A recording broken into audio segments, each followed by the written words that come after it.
கிறிஸ்துவில் அன்பானவர்களே, இயேசு கிறிஸ்துவின் விலையேற பெற்ற நாமத்திலே நான் உங்களை வாழ்த்துகிறேன். கர்த்தர் உங்களை ஆசீர்வதிப்பார். இன்றைய நாள் செய்தியில் கர்த்தர் நமக்கு கொடுக்கிற வார்த்தை ஏசாயா 51 அதிகாரம் 11வது வசனம்.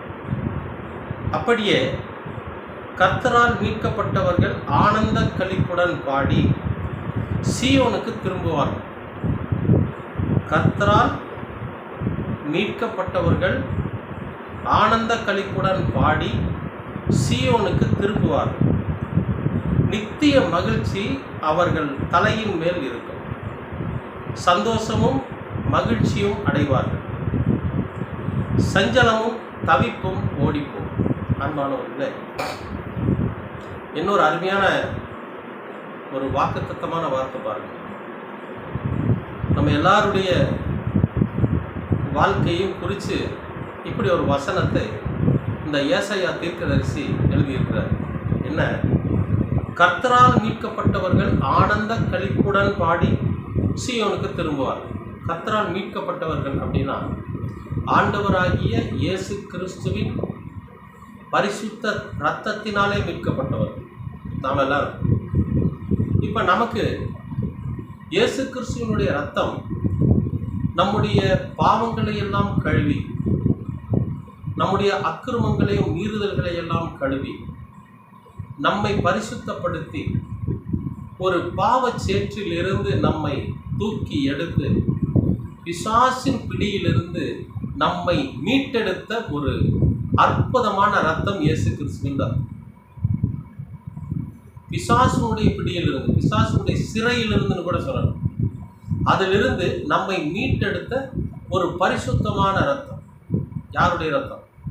ஆண்டவராகிய கர்த்தராகிய இயேசு கிறிஸ்துவின் இரத்தம். அப்ப அவராலே மீட்கப்பட்டவர், கர்த்தராலே மீட்கப்பட்டவர் தன் சொந்த இரத்தத்தை சிந்தி தன் அழகை இந்த பாவப்பட்ட ஜனங்களாகிய நமக்கு கொடுத்து, தன் வாலிபத்தை நமக்கு கொடுத்து, தன் வாழ்வையே நமக்கு அர்ப்பணித்து தன் ஜீவனை கொடுத்த என் அன்பு ஆண்டவர், கர்த்தராகிய இயேசு கிறிஸ்துவினால் மீட்கப்பட்ட நாம் ஆனந்த களிப்போம். அதாவது சந்தோஷமா பாடி, இனி எங்களுக்கு எந்த குறையும் இல்லை, இனி எந்த பாவமும் எங்களை சேராது, இனி எந்த பிசாசும் எங்களை ஆட்சி செய்யாது, நாங்கள் ஒரு பரிசுத்தமான தேவனுடைய கரத்துக்குள்ளே இருக்கிறோம், அவருடைய செட்டைகளுக்கு கீழாக நாங்கள் இருக்கிறோம் அப்படின்னு சொல்லி ஒரு மகிழ்ச்சியோட ஆனந்த களிப்போட நாம் எங்கே வருவோமா?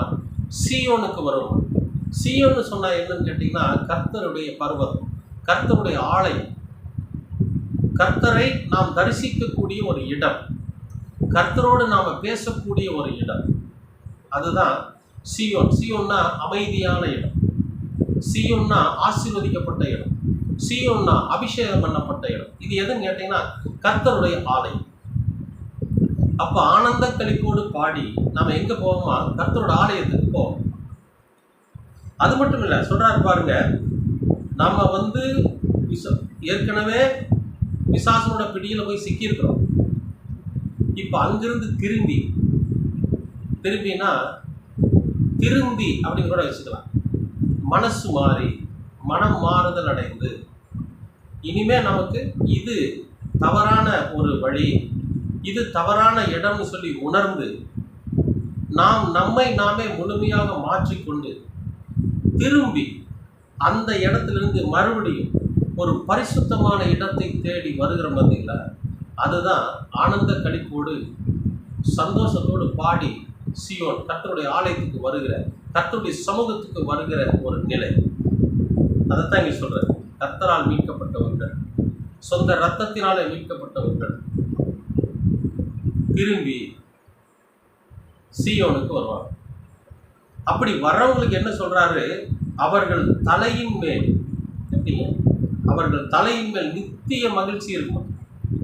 எந்த காலத்திலையும் அழிஞ்சு போகாத ஒரு மகிழ்ச்சி, நித்தியமாய் இருக்கக்கூடிய ஒரு மகிழ்ச்சி.